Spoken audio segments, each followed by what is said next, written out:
వచ్చినప్పుడు క్రీస్తు దయచేయు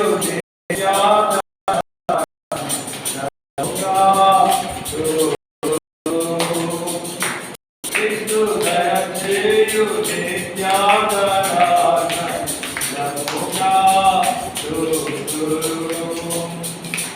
ప్రభు దయచేయు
Hallelujah.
చందవక్రనమ్ములన్ని నాగి రాతిరక్షయాము వర్షవచనము దాన దివ్య ప్రేమ వాగ్దానములు గ్రంథవాగ్దానములన్ని Nagi. Every promise in the book is mine. Every chapter, every verse, every line, all the blessings of His love divine. Every promise in the book is mine. విజయవాడలోని దశవాడ గారు వాక్యాన్ని అందిస్తుంది. ఈరోజు కూడా కొంచెం వీక్నెస్గా ఉంది.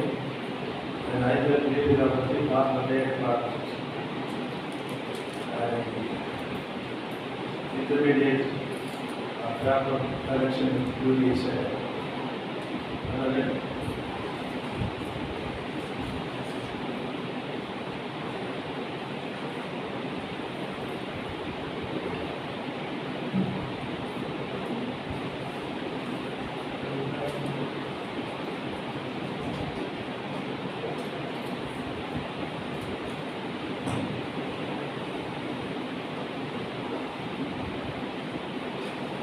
మన అందరి దేవుడిని ఆరాధించడానికి సహాయకంగా పరిశుద్ధ మత్తయి రాసిన సువార్త 21వ అధ్యాయం. మత్తయి రాసిన సువార్త 21వ అధ్యాయం మొదటి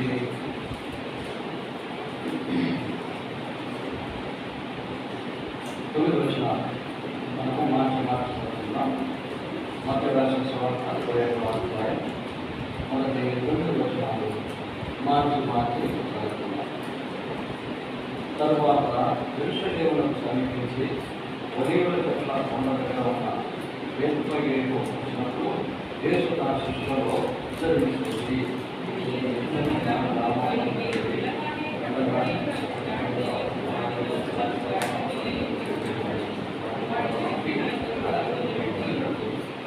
ఎవరైనా మీతో సమయము అవి ప్రభువులకు కావలసినవని చెప్పవాలి.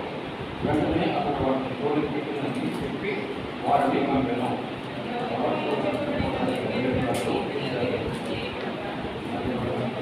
ఇది ఓడి రాజు సాక్షిపై వాళ్లను చిన్న కాడికి యుద్ధకు వస్తున్నాడని శివుని కుమారుతో చెప్పుడి అన్నది.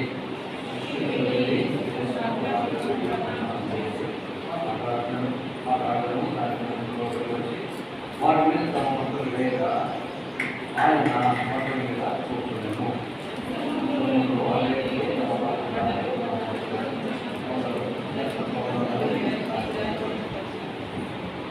తన సమూహంలో ఆయన ముందు వెళ్తున్న వాళ్ళు వెనక వస్తున్న వాళ్ళు దావీదు కుమారుడికి జయము నవ్వుగలసు వాడు కాక నవ్వుగల స్థలంలో జయము అని కేకలు వేయుతుంది.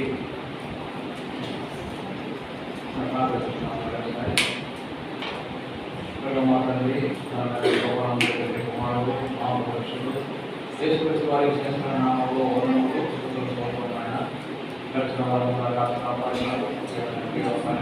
తగ్గించాను పరిపాలన సజీవులకు వచ్చి ఈ ప్రోగ్రాంలో ఈ యొక్క మందిర ఆవరణలో విధానం అయిపోవడం పుస్తకం లేదు. మందిర ఆవరణలో మీ పాత్రలు ఆడతారు. ఇక్కడ మీ యొక్క ఘనమైన పరిస్థితి కొనసాగించడానికి బట్టి వేరే విధానాన్ని బట్టి కుటుంబాన్ని బట్టి ప్రభావ ఇంట్లో కూడా మరి మీరు సహాయం చేసుకోవచ్చున్నారు. ప్రత్యేకించి పరిస్థితిలో ప్రభావ మరి అసలు సహాయం ఉంటాయి. మరొకసారి మీకు తెలుస్తున్నాం. ఆరోగ్యాలు అలాగే మా ప్రభావ బట్టి సగం బట్టి మీకు తెలుసుకోవాల్సిన భాగ్యాన్ని ఇక్కడ ఇంకా రావాల్సిన వారిని ఏర్పడుతున్న వారిని చూసుకోండి. ఇంతవరకు పాఠం పాడి వినామంలో కనుగొంటున్న సహాయపరచాలి. మీ యొక్క ప్రశస్తమైన రత్నం మాకు ప్రభుత్వం సాక్షణ మమ్మల్ని రక్షించడానికి బట్టి మమ్మల్ని మీ కుమారుగా కుమార్తెలుగా చేసుకున్నటువంటి మీరు చేసిన ప్రజలను బట్టి చూసుకోవాలి. అలాగే మా తండ్రి ప్రజలు అనేక స్థలాలలో వైద్యులకి మీ నామాలను మహిమపరుచుకుంటారు. మీ సన్నిధి మా మధ్యలో వచ్చింది. విశ్వాసంతో మీ యొక్క ఆత్మశక్తి ఈ కాలం విధానం మా చూసుకుంటున్నాము. చదువుకున్నటువంటి లేఖనాల ద్వారా కాలంతో నామాల కూడి వచ్చిన మందరిలో మీరు పరీక్ష సందేశం మానవ బిడ్డలు ఆరాధించు వేరే సహాయం చేయడానికి సహాయం చెప్పినప్పుడు యేసునామములో ప్రార్థించి వేడుకుంటున్నాము తండ్రి. ఆమేన్. యేసు క్రీస్తు వారి యొక్క చివరి ప్రయాణం ఇది. యెరూషలేము వెళ్తా ఉన్నాడు. ఎక్కడి నుంచి వెళ్తా ఉన్నాడు? యెరూషలేము కంటే ఆ 20వ అధ్యాయం 29వ వచనంలో అక్కడనే మత్తయి సువార్త 20వ అధ్యాయం 29వ వచనంలో వారు ఎరుకో నుండి వెళుతుండగా ఆ జనులను అక్కడ ఎరుకో నుండి యెరూషలేముకు వెళుతున్నటువంటి ప్రయాణం ఇది. ఆ ప్రయాణంలో ఆయన ఒలీవల కొండ దగ్గర వచ్చినప్పుడు ఇద్దరు శిష్యులు పంపి వెళ్తూ ఉన్నటువంటి ఆ గ్రామం వెళ్ళండి, అక్కడ కట్టబడినటువంటి చెప్పండి సంవత్సరం విషయమే మొత్తానికి ఇక్కడ సందర్భం మన అర్థమైంది కనుక దేశ ప్రభు వారు విషయంలోకి ఎప్పుడైతే గాఢలు కోరుకున్నారు. ఇప్పుడు ఆయన గాఢలకి వెళ్తారు. ఈ సందర్భము అప్పటికప్పుడు జరిగి కాదు. ఆ యొక్క సందర్భం ఆ విషయం అప్పటికి జరిగి కాదు. అది ప్రవక్త యొక్క ప్రవచనం ప్రకారం జరిగింది. ఆ మాట వస్తే యేసు ప్రభువారి యొక్క జన్మ కావచ్చు, ఆయన జీవించే విధానం కావచ్చు, ఆయన మనుషుల చేత తిరస్కరించబడేది కావచ్చు, ఆయన శ్రమలు పొందేది కావచ్చు, ఆయన బయట సేవడం పరిపోవడం సమాజం చేయబడడం మరణాన్ని గురించి తిరిగి లేవడం పునరుద్ధరణవడం నవోమకి కన్నుపాలను కూర్చోవడం ఈ ఆయన జీవితంలో జరిగే శాస్త్రాలన్నీ కూడా ప్రవక్తలు ముందుగానే 100 సంవత్సరాల క్రితం నుంచి బాగుంటూ వచ్చినారు. ఆ మాట వస్తే యేసుప్రభువు యువకులు జరిపించేటటువంటి విషయాన్ని గురించి ఆది కాలం 3వ అధ్యాయంలోనే తండ్రి దేవుడే చెప్తాడు. స్త్రీ సంతానం చెప్తాడు. కనుక యేసుప్రభువు వారి యొక్క జీవితంలో ఏదైతే ఆలోచించాలో దేవుని యొక్క నిర్ణయం ఏమైతుందో ఆ నిర్ణయం ప్రకారం ఇప్పుడు ఈ యొక్క సందర్భంలోకి వచ్చారు. ఇప్పుడు ఏమిటంటే అందుకని ఇక్కడ 4వ వచనంలో మాట్లాడతారు. ప్రవక్తల వలన చెప్పబడినది నెరవేరున్నట్టు ఇది జరిగింది. ఏంటది? ఇదిగో నీ రాజు సాత్వికుడై గాఢను భారవాహన పద్ధతులైన చిన్న గాఢనికి ఎదురు వచ్చుతున్నానని శివోను కుమారుడు చెప్తుంది. ఎక్కడ ఉంది? చూడండి, జకర్యా గ్రంథంలో 9వ అధ్యాయం జకర్యా గ్రంథం 9వ అధ్యాయం 9వ వచనంలో చూసినట్లయితే 781 పాత నిబంధనలో 781వ పేజీ. జకర్యా గ్రంథం 9వ అధ్యాయం 9వ వచనంలో సీయోను నివాసులారా బహుగా సంతోషించింది, యెరూషలేము నివాసులారా ఉల్లాసముగా ఉండుడి.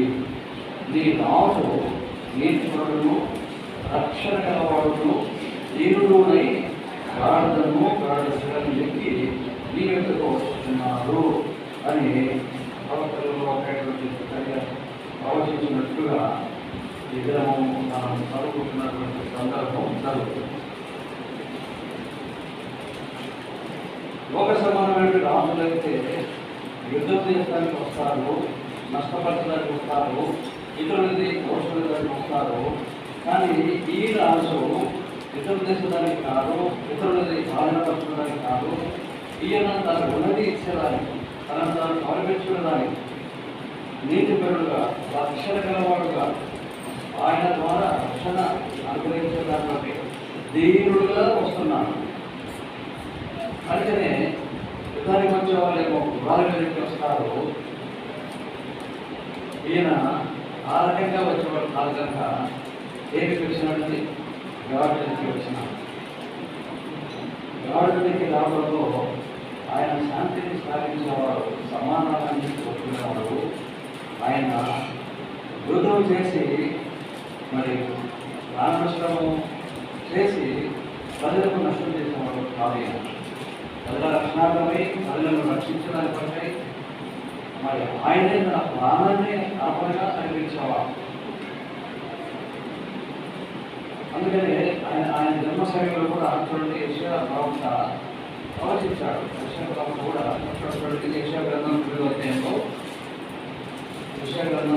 అధ్యాయంలో ఆయన ఇవ్వబడుతున్నటువంటి పేరులో యెషయా గ్రంథం 9వ అధ్యాయం 6వ వచనంలో యెషయా గ్రంథం 9వ అధ్యాయం 6వ వచనంలో ఏదైనా మనకు శిశువు పుట్టెను, మనకు కుమారుడు అనుగ్రహింపబడెను, ఆయన భుజం మీద రాజ్యభారమును ఆశ్చర్యకరుడు, ఆలోచనకర్త, బలవంతుడైన దేవుడు, నిత్యులకు తండ్రి, సమాధానకర్తయు, అధిపతి అని అక్కడికి.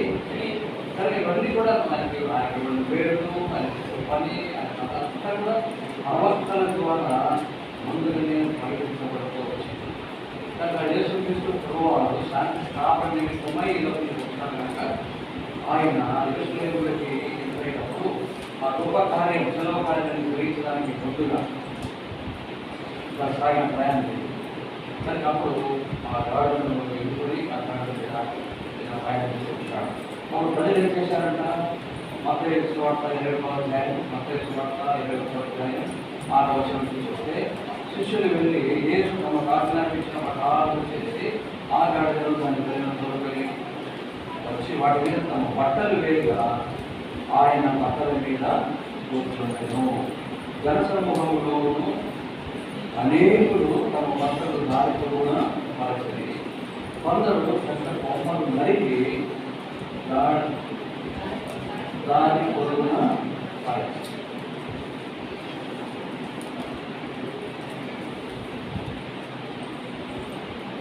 ఎందుకు వాళ్ళు బట్టలు మరిచారు?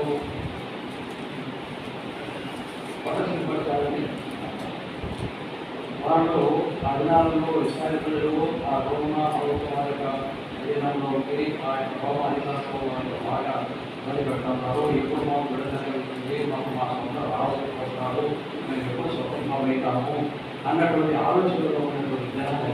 కానీ అందరూ ఏమనుకున్నారంటే యేసుక్రీస్తు ప్రభువారు మెస్సీయా కంటే రాజుగా వచ్చి మాకు స్వతంత్రంగా చేసి మా రాజు కింద మేము సురక్షితంగా ఉంటాం, హ్యాపీగా సంతోషంగా ఉంటామని అనుకుంటున్న జనాలు. కానీ ఇప్పుడు వాళ్ళందరి దృష్టిలో ఏముందంటే యేసు ప్రభువు వారిని వారి యొక్క రాజుగా మాత్రమే, భౌతికమైనటువంటి రాజుగా మాత్రమే ఆదరిస్తూ ఉన్నారు. కానీ ఇప్పుడు రాజుగా యేసు ప్రభువు వారిని చూసినారు అనడానికి ఏం తెలుసు? చూడండి ఒకసారి రాజుడు 2వ గ్రంథంలో వర్తలో వారి పరిస్థితుల్లో వారు వ్యక్తపరిచినది ఏంటి, వారు కలిగి ఉన్నటువంటి ఆలోచన ఏంటంటే రాజులు 2వ గ్రంథం 9వ అధ్యాయంలో రాజులు 2వ గ్రంథం 9వ అధ్యాయం రాజులు 2వ గ్రంథం 9వ అధ్యాయంలో చూడండి మొదటి 3వ వచనం నేను చదువుతాను. 314 పేరు ఆఖరి వచనంలో 314 పేరు. అంతటా ప్రవక్తయు ఎలీషా ప్రవక్తల శిష్యులలో ఒకరిని పిలిపించి ఎవరనిపించి అతడితో ఇతను నీవు నడువు పిలుచుకొని ఈ దైవపు గిన్న చేపట్టబడి రామోతిలాలకు పోయి అతను ప్రవేశించినప్పుడు నిమిషి పుట్టిన యెహోషాపాతు కుమారుడైన యెహూ ఎక్కడ ఉన్నాడని తెలుసుకొని అతనిని దర్శించి అతని సహోదరుల మధ్య నుండి అతని చాట అర్పించి లోపల గదిలోనికి అతన్ని తెలుసుకొని పోయి తైలపు గిన్నె తీసుకొని అతని తల మీద తైలము పోసి నేను నిన్ను ఇశ్రాయేలు మీద పట్టాభిషిక్తుడిగా చేస్తున్నది యెహోవా సెలవిస్తున్నాడని అతనితో చెప్పి ఆలస్యం చేయక తలుపు తీసి పారిపోము. ఎలీషా ప్రవక్త తన శిష్యులలో ఒక ఆయన ఇచ్చినటువంటి ఆజ్ఞ ఇది. యెహోవా దగ్గరకు వెళ్ళి అతని తల మీద నూనె పోసి దేవుడు యెహోవా దేవుడు ఇశ్రాయేలు మీద పట్టాభిషిక్తుడిగా చేస్తున్నాడని చెప్పి ప్రవచించి వెళ్ళిపో అక్కడి నుంచి అంటాడు. అప్పుడైతే చూడండి 11వ వచనంలో యెహూ బయలుదేరి తన యజమాని సేవకులకు రాగా ఒకడు ఏమి సంభవించినది, ఆ వెళ్ళేవాడు నీ ఎందుకు వచ్చిన హేతులేమని అతను అడగగా అతడు వారిని వారి మాటలు మీరు ఎదిగే ఉన్నారని చెప్పారు. కాబట్టి వారు అనంతయు ఒత్తిడి జరిగిన దానిని మాకు తెలియజెప్పమనగా అక్కడ ఆయన రహస్యంగా తీసుకుపోయి చెప్పాడు ఆ మాటలు. యెహోవా దేవుడు నిన్ను పట్టాభిషిక్తులుగా చేయాలని సమర్పుకున్న మాట ఇతను చెప్పడానికి పనిచేసినప్పుడు వీళ్ళు మొదటి చెడుతారు. చెప్పు మొదలుపడ్డారు. అప్పుడు చెప్తాడు, నేను నిన్ను ఇశ్రాయేలు మీద పట్టాభిషిక్తునిగా చేస్తున్నానని యెహోవా సెలవిస్తున్నాడని అతడు అంటే వచ్చినటువంటి ప్రవక్తల శిష్యులలో ఒకడు నాతో చెప్పాను అని చెప్పాడు కదా. అతను చెప్పాడు. ఎలీషా ప్రవక్త శిష్యులలో ఒకడు వచ్చి ఏం చెప్పాడో ఆ చెప్పింది చెప్పినట్టుగా చెప్పాడు. ఇప్పుడు గమనించండి 11వ వచనంలో, అంతటా వారు అతి వేగముగా తమ తమ వస్త్రములను పట్టుకొని మెట్ల మీద అతని క్రింద పరచి బాగా బోధించి యెహోవా రాజై ఉన్నాడని చాటించింది. ఏమర్థమవుతుంది ఈ విషయంలో? ఎప్పుడైతే యెహోవా దేవుడు యెహోవాను రాజుగా పట్టాభిషేకం చేస్తానికి ఇష్టపడ్డాడు అన్న మాట ప్రవక్త శిష్యుని నోట నుంచి వచ్చిందని విన్నారో వెంటనే వాళ్ళు ఏం చేశారు తెలుసండి? ఎప్పుడైతే యెహోవా దేవుడు ఒక వ్యక్తిని రాజుగా నిర్ణయిస్తాడు అనగానే వీళ్ళు చేసిన పని ఏంటంటే 11వ వచనంలో, అంతటా వారు అతి వేగముగా తమ తమ వస్త్రములను పట్టుకొని మెట్ల మీద అతని క్రింద పరచి బాగా బోధించి యెహోవా రాజై ఉన్నాడని అది జ్ఞాపకం చేస్తున్నారు. కనుక ఎప్పుడైతే ఆయన వస్తున్నటువంటి విధానం చూసినప్పుడు వీళ్ళు రాజుగా గుర్తించినారో, రాజుగా వాళ్ళు తమ ఉదయంలో వాళ్ళు అనుకున్నారో వెంటనే ఆ మాటలు వచ్చినారు.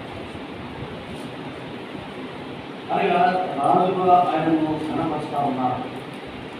అక్కడ చదివాం 8వ వచనంలో జన సమూహంలో అనేకులు తమ బట్టలు దారి పొడవునా పరిచిరి, కొందరు చెట్ల కొమ్మలు నరికి దారి పొడవునా పరిచిరి.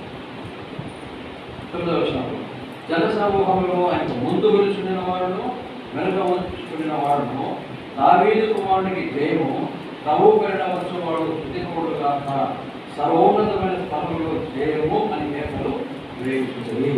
సో కనుక యేసుక్రీస్తులో వారు అంతకు ముందు సేవ చేస్తున్నటువంటి ఆ జనాలన్నింటిలో కూడాను శాస్త్రులు కానీ పరిచయాలు కానీ అధికారులు కానీ ఎవరైనా సరే ఈయన ఏమన్నా మాట్లాడితే ఎక్కడ తప్పబడుతున్నాము అని యేసుక్రీస్తులో వారిని విమర్శించడానికి, ఆయనను దోషిగా నిర్ణయించడానికి, నేరస్తులు చేసడానికి ఏం ప్రయత్నం చేస్తా ఉన్నారు. కానీ ఈ ప్రత్యేకమైన దినాన యేసు ప్రభు వారు అత్యున్నతముగా ప్రజలకు జ్ఞాపకపడము మహిమపరచబడము మనం చూస్తూ ఉన్నాం.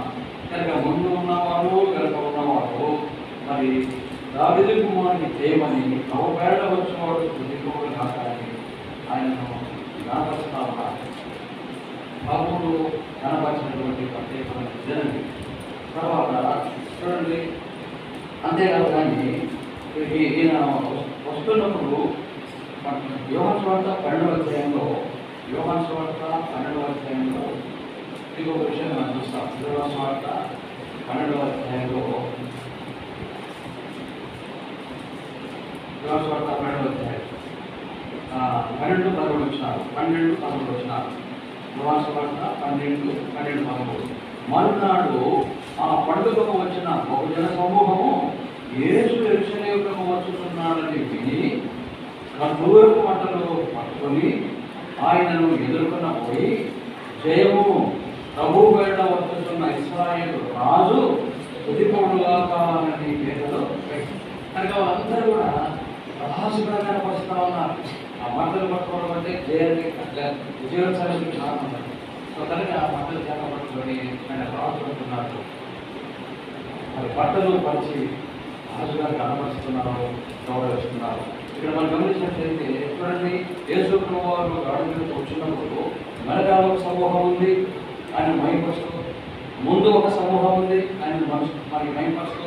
ఇప్పుడు మనం ఏం చూసాం ఇక్కడ 12వ వచనంలో, మరునాడు ఆ పండుగకు వచ్చిన బహుజన సమూహము యేసు యెరూషలేమునకు వచ్చుతున్నాడని విని ఖర్జూరపు మంటలు పట్టుకొని ఆయనను ఎదుర్కొన పోయి, అనగా యెరూషలేము పట్టణం నుంచి కూడా ఒక సమూహం బయలుదేరింది.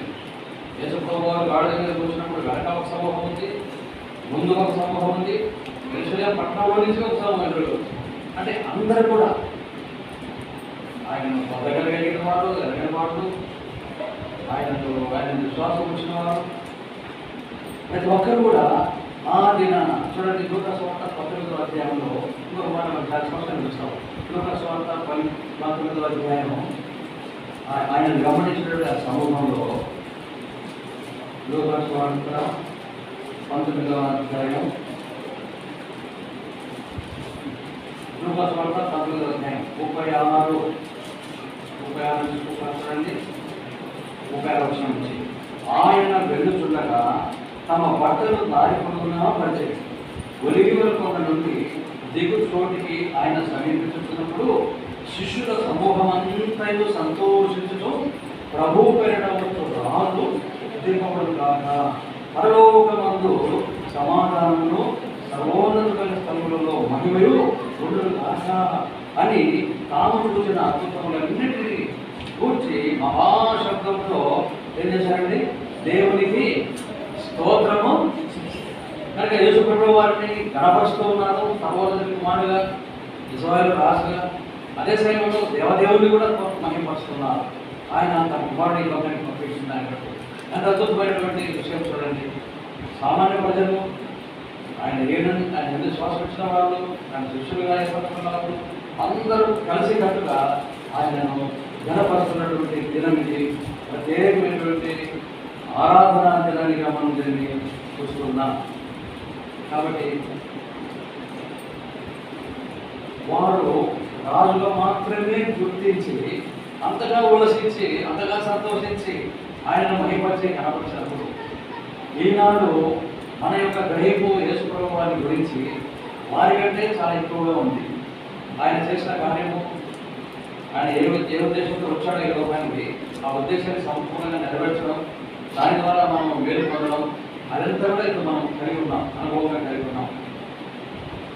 సరే, దానికి మనం అర్థం చేసుకున్నాను కొరకై ఇప్పుడు రెండవదిగా మనం ఇప్పుడు ఆ గాడిద గురించి కొంచెం ఆలోచిస్తున్నట్లయితే యేసు ప్రభువు వారు దేనినైతే వాహనంలో ఎంచుకొని యెరూషలేముకి ప్రవేశించాడో ఆ గాడిద గురించి మనం కొంచెం ఆలోచిస్తున్నట్లయితే మార్కు సువార్త 11వ అధ్యాయంలో మార్కు సువార్త 11వ అధ్యాయం మొదటి 3 వచనాలతో మార్కు సువార్త 11వ అధ్యాయం మొదటి 3 వచనాలు. వారు యెరూషలేమునకు సమీపించి ఒలీవల కొండ దగ్గర ఉన్న బేత్పగే గ్రామానికి వచ్చినప్పుడు ఆయన తన శిష్యులను ఇద్దరిని చూసి మీ ఎదుటనున్న గ్రామంలో వెళ్ళి అందులో మీరు ప్రవేశింపగానే కట్టబడి ఉన్న ఒక గాడిద పిల్ల కనబడుతుంది. దాని మీద ఏ మనుషులను ఎప్పుడు కూర్చుంటలేడు. దానిని విప్పి తోలుకుని రండి. ఎవడైనా మీరు ఎందుకు ఇలా చేస్తున్నారని మిమ్మల్ని అడిగినలా అది ప్రభువులకు కావాల్సి ఉన్నదని చెప్పుడి. తక్షణమే అతడు దానిని ఇక్కడికి తోలిపోకునని వారిని చెప్పి వారిని పంపను. ఈ గాడిద యొక్క పరిస్థితి ఏంటంటే తన యజమాని చేత కట్టబడి ఉన్నది. అదే మనము భౌతికంగా కాకుండా ఆత్మీయంగా దానికి వచ్చాము. మన జీవితాన్ని గమనించుకుంటే మనము కూడా ఈ లోక అధికారి అయినటువంటి సాతాను చేత కట్టబడి ఉన్నాం. సాతాను యొక్క పండుగలలో మనం ఇంట్లో వచ్చినాం. వాడు మన యొక్క హృదయానికి రాజుగా ఉండి వాడు మనల్ని ఎలాగో ప్రేరేపిస్తే ఎట్లాగా మనసు చెప్పాడు, శరీరం చెప్పాడు, కోరికలు నెరవేర్చేటువంటి ఆ దౌర్భాగ్య స్థితిలో ఉన్న వాడు కట్టుబడేశాడు. దానిని బట్టి మనం స్వభావ సిద్ధంగా దేవుని యొక్క ఉగ్రత కింద ఉంటూ వచ్చినాం. అయితే ప్రభు శిష్యులను పంపించి దాన్ని తప్పులు విప్పి తోలుకుని అన్నప్పుడు అక్కడ ఉన్న వాళ్ళతో తగ్గత పెట్టాలి. ఎందుకు చేస్తున్నారు మీరు పని అని అన్నప్పుడు ఇది ప్రభువులకు కావాల్సి ఉన్నది అన్నప్పుడు వారు ఏం మాట్లాడలేకపోయారు. కనుక మన విషయంలో కూడా మనము అనేకమైనటువంటి బంధకాలలో కట్టలలో మనం బంధించబడి ఉన్నప్పుడు దేవుడు తన యొక్క వాక్యం ద్వారా మనకు స్పందించినప్పుడు పరిశుద్ధాత్మ దేవుడు మనకు సహాయం చేసి దేవుని యొక్క ఆ రక్షణ ప్రణాళికను మనం అర్థం చేసుకున్నప్పుడు అపవాది మన మీద ఉన్నటువంటి ఆ అధికారాన్ని వాడు వదులుకోవాల్సి వచ్చింది. ఎప్పుడైతే పరిశుద్ధాత్మ దేవుడు మన హృదయంలో కార్యం జరిగించి మనము జన్మించినప్పుడే పాప స్వభావంతో జన్మించామని, మన జీవితంలో పాపం మనల్ని ఏలుతుందని, కనుక మన ఆలోచనలు కానీ, మన తలంపులు కానీ, మన మాటలు కానీ, మన క్రియలు కానీ, మన కోరికలు కానీ సమస్తము కూడా లోక సంబంధమైనగా, శరీర సంబంధమైనగా, ఈ భూ సంబంధమైనగా ఉండి దేవుని దృష్టిలో మనం అపరాధులుగా, దోషులుగా పిలిచబడి తిరుగు కింద, ఉగ్రత కింద, శిక్ష కింద ఉంటూ వచ్చినాం. ఆ విషయాన్ని మనం ఎదిగిన తర్వాత తండ్రి దేవుడి దగ్గర క్షమాపణ అడిగి యేసు ప్రభువు వారు శిలువలో ఏదైతే తను పరిహారంగా తాను పరిగెపట్టుగా అనిపించుకున్నాడో మన నిమిత్తమై ఆయన వీపత్తల్లో పడింది, మన నిమిత్తమై ఆయన దేహం అంతా తీర్చబడింది, మన చెడుతలను బట్టి ఆయన తలలో చేయడం, ఆలోచన పాపను బట్టి ఆయన తల్లిదండ్రులు వేదులు ఈ రీతిగా మనల్ని సంపూర్ణంగా స్వస్థపరచడానికి, మనల్ని సంపూర్ణంగా విడిపించడానికి, ఆ అంధకార సమయంలో అధికారం నుంచి విడిపించడానికి యేసు ప్రభువు చేసినటువంటి ఆ యొక్క పర్యాగం అంతటిని మనం అర్థం చేసుకొని ప్రభువా నా కొరికే నువ్వు దెబ్బతిన్నావు, నా కొరికే నువ్వు ప్రారంభించావు, నా కొరికే నువ్వు చనిపోయావు, నన్ను బతికించడానికి నువ్వు తిరిగి మన సమాజం గెలిచి మనాన్ని గెలిచి జీవించినావు, లేచినావు అని చెప్పి ఎవరైతే విశ్వసించినామో ఇప్పుడు మనము తండ్రి దేవుడిని ఆరాధించాలని దేవుడు కోరుతున్నాడు. మన ఆరాధనలో ఆనాడు వాళ్ళు చేసినటువంటి ఆ ఆరాధన కంటే శ్రేష్టమైనదిగా దేవుడు తెలుసుకున్నాడు. అందుకనే రాయబడింది ఏమని చెప్పాడు, మన ఆరాధన ఎలా ఉంటుందంట, ఇంపైన దేవుడు ఎలా ఉందంట, ఇంపైన సువాసనగా ఉంటుంది. యేసు ప్రభువు వారు కూడా సమరస్యంతో మాట్లాడుతూ అదే అంటాడు, అమ్మా ఒకవేళ ఆ తండ్రి దేవుడిని ఆరాధించాలి అంటే ఎట్లా ఆరాధించాలని చెప్పాడు, ఆత్మతోనూ సత్యమై ఉండాలి. నీ జీవితంలో నువ్వు కట్టబడిన స్థితిలో ఉన్నావు, బంధించబడిన స్థితిలో ఉన్నావు, ఉగ్రత కింద ఉన్నావు, శాపం కింద ఉన్నావు. కానీ ప్రభువైన యేసుక్రీస్తు వారి యొక్క పరిహారం ద్వారా, ఆయన శిలువకాలం ద్వారా, ఆయన ప్రశస్త రక్త పోషణ ద్వారా, ఆ యొక్క ప్రశస్త రక్తంతో హృదయమంతని కడుపుని వైద్యపరుచుకున్నప్పుడు ఆ శాపమంతా కొట్టివేయబడింది. చూడండి, యేసుక్రీస్తు ప్రభువారు శిలువలో ఆయన పొందిన దెబ్బల ద్వారా మనకి స్వస్థతలు, దైవిక స్వస్థతలు దేవుడు సిద్ధపరిచినారు. ఆయన శాపరాయి వేరనే మన శాపమంతా కొట్టివేయబడింది. ఆయన మృతి పొంది మన జీవాన్ని ప్రసాదించినాడు. ఆయన చనిపోయి సమాధి చేయబడి తిరిగి లేచిన ద్వారా మన హృదయాల్లో గొప్ప నిరీక్షణ, మరణముతో అంతం కాదు, మరణం అనేది మనుషులకి అది శాశ్వతమైనటువంటిది కాదు, కానీ మనం తర్వాత జీవం ఉంది, బ్రతుకుంది అనేది తెలుసుకుందాం. మనం ప్రభు మన పునరుద్ధాన్ని దాన్ని బట్టి ఆయన ఇప్పుడు భగవంతుడికి సజీవుడి కోసం కూర్చొని సజీవుడుగా ఉండి మన కోసం నిరంతరం విజ్ఞాపన చేస్తున్నాడు. ఇప్పుడు యేసు ప్రభు వారు చేసినటువంటి ఆ కార్యమంతటిని మనం ఎరిగిన వాళ్ళగా ఉన్నాం కనుక మన ఆరాధన, మన స్థుతులు దేవుడికి చాలా ప్రియమైనది. అందుకని అన్నాడు, ఆనాడే అన్నాడు దేవుడు ఏమని, ఇశ్రాయేలీయులు చేసే స్తోత్రముల మీద ఆయన ఏమన్నాడంట, కనుక ఆయన ఆశీర్వదించినటువంటి దానికంటే ఇప్పుడు మనం వేసేటువంటి స్థుతులు దానికి ఇంకా సంతోషాన్ని ఇస్తాయి, ఇంకా ఆనందాన్ని ఇస్తాయి. ఎందుకు వాళ్ళు ఆనాడు సంపూర్ణంగా అనుభవించలేకపోయారు. కేవలం యేసు ప్రభువు వారిని ఈ లోక సమాజంలో రాజుగా మాత్రమే గుర్తించాలి. ఆ యొక్క శత్రువు రాజుల పరిపాలన కింద ఉన్నాం కాబట్టి మేము స్వతంత్రులుగా ఉండాలని మాత్రమే కోరుతున్నారు భౌతికంగా. కానీ ఇప్పుడు మనం ఆత్మీయమైనటువంటి ఎఫ్ఎస్సి 1:3 ప్రకారం పరలోక సంబంధమైనటువంటి ప్రతి ఆశీర్వాదానికి మనం ఇప్పుడు పాత్రమయ్యాం యేసు ప్రభువుని బట్టి. కనుక మనం చేసే ఆరాధన, మనం చేసే స్థుతి దేవుడికి ఎంతో అది ఇంపైన సువాసనగా. కాబట్టి ఈ యొక్క ప్రభు దినాన ఈ యొక్క అద్భుతమైనటువంటి దినం ఇది. యేసు ప్రభువు వారు శోభగా దర్శనంలో ప్రవేశించి ఆనాడు యేసుదేవ మందిరంలో జరుగుతున్నటువంటి ఆ యొక్క రూపాయలని చూసి పట్టుకోలేక ఆయన ఆ ప్రాధాన్య పేరు ఆ వ్యాపారం చేస్తున్న వాళ్ళందరినీ పోలేసి ఆ పావనాల్లో వారిని పెట్టేసి మందిరాన్ని శుభ్రం చేశారు, మందిరాన్ని పవిత్రపరిచినారు. కనుక ఆనాడు ఆ భౌతిక మందిరంలో ఉన్నటువంటి చెడులను తీసేసి పవిత్రపరిచినారు. ఈనాడు ఆత్మ మందిరంగా కట్టబడినటువంటి మన జీవితాలలోని అపవిత్రతనంతటి తీసివేసిన దాన్ని బట్టి ఈ సంఘంలో మనకు మరి యొక్క అపోస్తల బోధ, సావాసం, ప్రత్యేక ప్రార్థన అనేటువంటి రంగమైన సంఘంలో చేర్చి మన పరిశుద్ధమైన దేవాలయంగా కట్టబడతా ఉన్నాం. ఇంకొక విచిత్రమైన మనకు విచిత్రమైన విషయం లేకుంటే మనము ధ్యానించవలసిన విషయం ఏంటంటే, గాడిద జంతువులలో అపవిత్రం, రాకెట్ల పక్షులలో అపవిత్రమో గాడిదలాగా అపవిత్రమే. యెరూషలేము యొక్క ఆవరణంలోకి కూర్చోడానికి పైకి ఆ యొక్క పాత్ర ప్రకారం మోషేలో వచ్చిన శాస్త్రమైతే ఎవరైతే ఒకవేళ గాడిదని తీసుకుని వస్తే ఆ గాడిదను ఆ కాలేజీ వచ్చిన కూడా ఏంటంటే సంస్థ ప్రభుత్వ వాటి మీద కూర్చున్న కారణం ఇప్పుడు ఆ కాలేజీకి ఏమానికి వచ్చింది, ఎక్కడ దాకా వచ్చినది తెలుసులేమో మందిరం దాకా వచ్చింది. అంటే మనం కూడా యేసు ప్రభువును కలిగినటువంటి అనుభవం తర్వాత ఎక్కడో లోకంలో కలిసిపోవాల్సిన వాళ్ళం, అనేకమైనటువంటి ఆ యొక్క శరీర సంబంధమైన కార్యాలలో ఉండవలసిన వాళ్ళం ఇప్పుడు పరిశుద్ధ స్థలంలో దేవుని యొక్క సన్నిధిలోకి మందిరంలోకి చేర్చబడ్డాం. దేవుని ప్రజలతో కలిసి మనం ఈ ఆత్మ సంబంధమైన బరువు కూడా అర్పించేటటువంటి ఆధిక్యత కూడా పేదలు రెండు చూడాలి కదా. ఇప్పుడు మన యొక్క పరిస్థితి అంతా మారిపోయింది. పౌరులు చూడండి, పేదలు 2:9 పేదల రాష్ట్ర పత్రిక 2వ అధ్యాయం 9వ వచనంలో మనం తండ్రి దేవుని ఆరాధించడానికి అద్భుతమైనటువంటి మన జీవితంలో మనం కలిగి ఉన్నటువంటి అనుభవం చూడండి. పేదల రాష్ట్ర పత్రిక 2వ అధ్యాయం 9వ వచనంలో అందరూ చదువుకుందామండి. పేదల రాష్ట్ర పత్రిక 2వ అధ్యాయం 9వ వచనం అందరూ కూడా కలిసి చదువుకుందాం. చూడండి, అయితే మీరు చీకటిలో నుండి ఆశ్చర్యకరమైన తన వెలుగులోనికి మిమ్మల్ని పిలిచిన వారి భ్రాంతి సేవలను ప్రచురణ చేయు నిమిత్తము ఏర్పడుతున్న వంశమును రాజులైన యాజక సమూహమును పరిశుద్ధ జనమును దేవుని ఆ రోజు వాళ్ళేమి ప్రశ్న చేశారో దావీదు కుమారుని దేవుడు ప్రభు గడవచ్చు వాడు సిద్ధిపడగా సర్వోన్నత స్థలంలో చేయమని చేశారు. ఈరోజు మనం ప్రశ్న చేస్తా ఉన్నాం, లోకరక్షకుడైన దేవుడికి మానవునికి మధ్యవర్తి ఈయన మాత్రమే. ఆయన యొక్క మరణ భూస్థాపన పునరుత్థానం బట్టి ప్రతి మనుషులు దేవుడితో సమాధానపడడానికి ఆస్కారం ఏర్పడిందని మనం మరి ప్రచారం చేస్తా ఉన్నాం, ప్రకటిస్తా ఉన్నాం. చూడండి, రోగి రాష్ట్ర పత్రిక 5వ అధ్యాయంలో ఆ వాక్యాన్ని చక్కగా నిలబడి సంపూర్ణ చేసి వేసుకోవా. రోగి రాష్ట్ర పత్రిక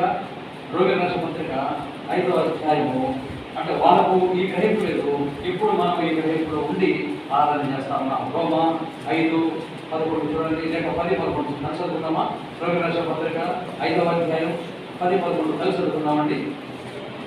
రోగి రాష్ట్ర పత్రిక 5వ అధ్యాయం 10:11 వచ్చిన ఏలయనగా శత్రువులమై ఉండగా ఆయన కుమారుని మరణం ద్వారా మనము దేవుడితో సమాధానపరచబడినట్టుగా సమాధానపరచబడిన వారిపై ఆయన జీవితం చేత మరణించేవారు రక్షించవచ్చు. అంతేకాదు మన ప్రభువైన యేసుక్రీస్తు ద్వారా మనము దేవుని యందు అతిశయపడుతున్నాము. ఆయన ద్వారానే మనం ఇప్పుడు ఆ రోజు ఆ సమాధానాన్ని స్థాపించడానికి యెరూషలేములోకి గాఢంగా వెళ్ళాడు.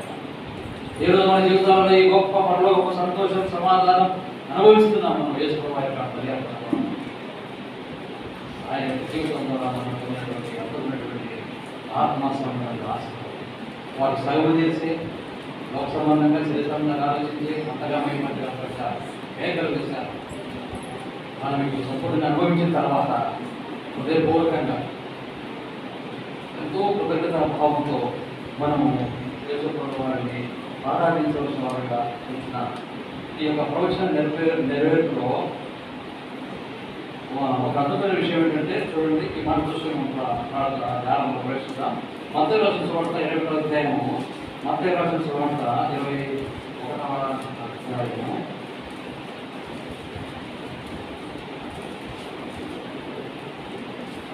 21వ అధ్యాయం చూడండి 15 వచనాలు. మత్తయి రాసిన సువార్త 21వ అధ్యాయం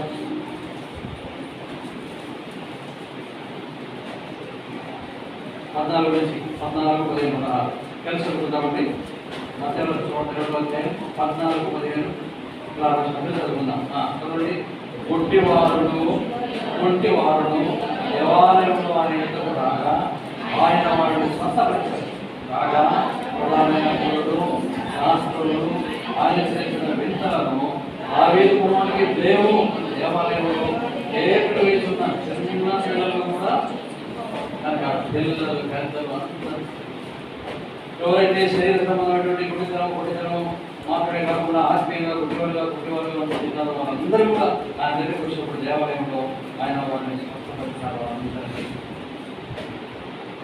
పిల్లలు కూడా యేసు వారిని జ్ఞాపకస్తున్నారు. అది కూడా అవసరమైన కార్యం జరిగింది. ఎక్కడుంది? చిన్నపిల్లల శుక్లపూర్వకంలో దుర్గం స్థాపిస్తే ఉన్నారు కదా, అక్కడ ఆత్మకు ప్రవేశించారు. కీర్తన గ్రంథం 30 8వ కీర్తన 2వ వచనం చదవండి. కీర్తన 8 2వ వచనం.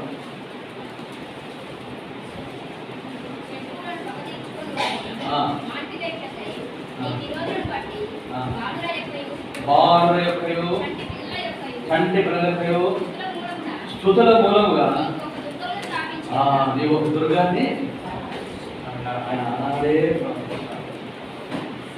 సౌకర్యక పరిగాలు మునిపే ఆయన చనిపోక మునిపే సమాజపడక మునిపే ఇప్పుడు అంతా అయిపోయింది. మాకు అంత తెలుసు.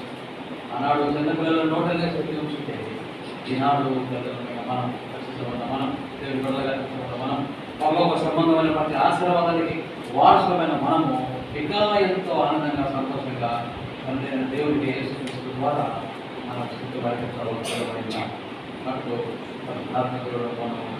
మనకి ఇష్టమైన సువాసనగా ఆరాధన సహాయం చేయడం.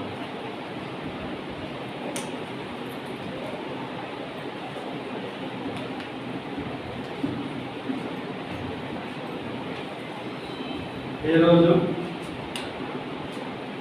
ప్రపంచమంతటా అత్తల ఆదివారము అదే జరుపుకుంటారు కదా. అత్తల ఆదివారం వాళ్ళు ఎట్లా జరుపుకుంటారు? ఈత పండ్లు కొనుక్కొచ్చి, లేకపోతే ఇంకా ఏదైనా మరి చెట్ల కొమ్మలు కొనుక్కొచ్చి ఊరేగింపుగా వెళ్తూ అట్లా జరుపుకుంటారు. అది మన హెబ్రోన్ ఫెలోషిప్లో అది ఆచారం లేదు.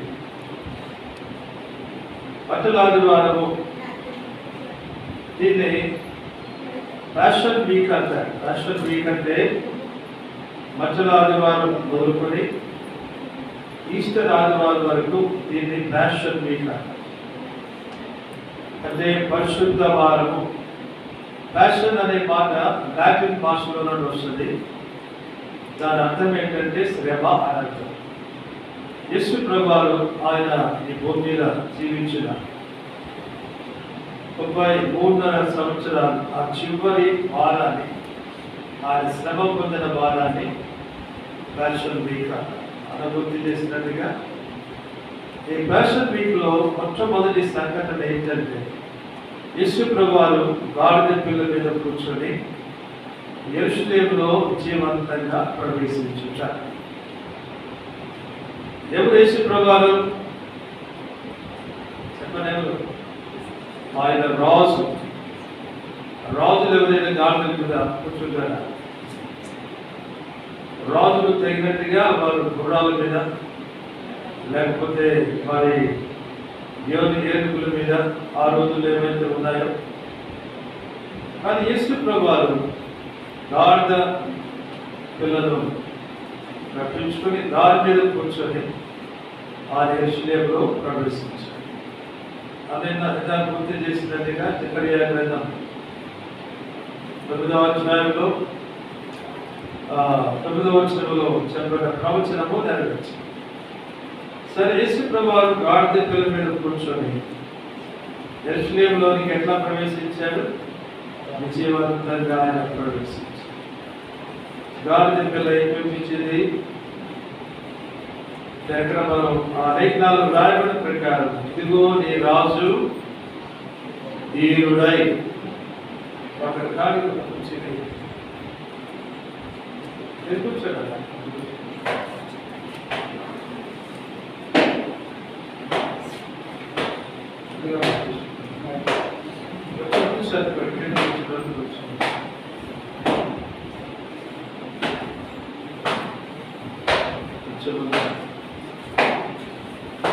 యేసు ప్రభువు గాడిద పిల్ల మీద కూర్చొని యెరూషలేములో ప్రవేశించేట ఏం రాయబడింది? ఇదిగో నీ రాజు ధీరుడై.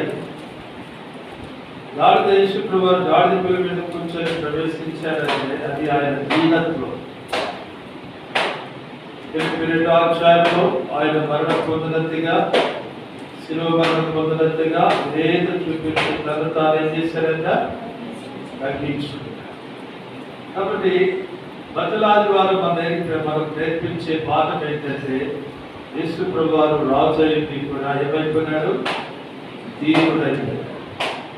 ఆయన దీనత్వం మనకు రక్షణ తీసుకొచ్చాడు. అలాగే పరలోక రాజ్యంలో ఎవరైనా ప్రవేశించాలంటే వారికి ఏం కావాలి? కొండ మీద ప్రసంగంలో ప్రభువారు చెప్పిన మార్గం ఏంటి? ఆత్మ విషయమై దీనులైన వారు ధన్యులు, పరలోక రాజ్యము వారిని అని. కాబట్టి ఆరాధికులమైన మనము పరలోకానికి సంబంధించిన వారిగా ఆ ప్రభుత్వ మనసు కలిగి ఆరాధించు. తర్వాత రెండో మాట కొద్దిసేపు నేను మాట్లాడలేకపోతున్నాను. రెండవ మాట ఏంటంటే సాత్వికుడై, దీనుడై, తర్వాత దీనుడై సాత్వికుడై. కాబట్టి గాడిద పిల్ల మీద కూర్చొని యేసు ప్రభువారు ప్రవేశించుట ఆయన దీనత్వము సాత్వికం. దీనత్వము దేనికి? పరలోక రాజ్యాన్ని స్వతంత్రించుకుంటారు, పరలోక రాజ్యంలో ప్రవేశించు. సాత్వికం దేనికి? స్వతంత్రించుకుంటారు. యేసు ప్రభువారు లోకంలో ఎట్లా ఉన్నాడు? నేను సాత్వికుడను, దీన మనసు గలవాడు. కాబట్టి యేసు ప్రభువారు సాత్వికముతోను తర్వాత దీన మనసుతోను ఆయన యెరూషలేములో ఎట్లా ప్రవేశించారు? విజయవంతంగా ప్రవేశించారు. ఇక్కడ మనం విషయాన్ని చెప్పుకోవాలి. పరలోక రాజ్యంలో మనం కూడా ప్రవేశించాలంటే మనం కూడా ఏముండాలి? దీన మనసు, అలాగే సాత్వికము ఉండాలి. యేసు ప్రభువారు దీనుడై మనకు గొప్ప రక్షణ తెచ్చారు. రక్షణలో మనం ఏం చేయబడుతుంది? మనమందరం దీనులు కాదు. పాపాన్ని బట్టి అతిశయించిన వారు, లోకములో దీనత్వం లేని వారు. కానీ రక్షణలో యేసు ప్రభువారు ఆయన మనసు మనకి ఇచ్చింది. ఎప్పుడైతే మనం మారు మనసు పొందుతున్నామో, మన పాపం విషయం ఆయన పశ్చాత్తాపడి ఏడ్చి కన్నీరు కాల్చినప్పుడు ఏమొస్తుంది? మాత్ర స్వభావం తీసివేయబడి క్రీస్తు స్వభావం మనకు వస్తుంది. కాబట్టి మసలాది వారున్న యేసు ప్రభువారు విజయవంతంగా యెరూషలేములో ప్రవేశించినారు. అది కూడా పరలోకం యెరూషలేములో ప్రవేశించడానికి దీన మనసు గలవారిగా, సాత్వికులుగా, రక్షణ గలవారిగా ప్రభుని ఆరాధించడానికి సహాయం చేయండి. పాడుకొని ఆరాధన 95వ పాట సంకీర్తన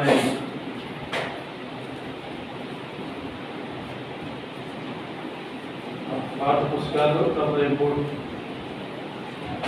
95, 93 అలాగే మొదటి చేద్దాము, రెండవ చేద్దాము పాట అందరూ కలిసి పాడాలి. సంతోషంగా పాడాలి. ఇదిగో నీ రాజు వచ్చుచున్నది, సియోను కుమార్ సంతోషించు, యెరూషలేము కుమార్ ఉల్లాసించు. ఇదిగో నీ రాజు వచ్చుచున్నది, సియోను కుమార్ సంతోషించు, యెరూషలేము కుమార్ ఉల్లాసించు.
ఇక్కడ మీకు మంచి పాలలు అంతా చెప్తారు కదా. సరే, పాలాలు ఇచ్చారు, సండే స్కూల్ టీచర్ ఉన్నారా?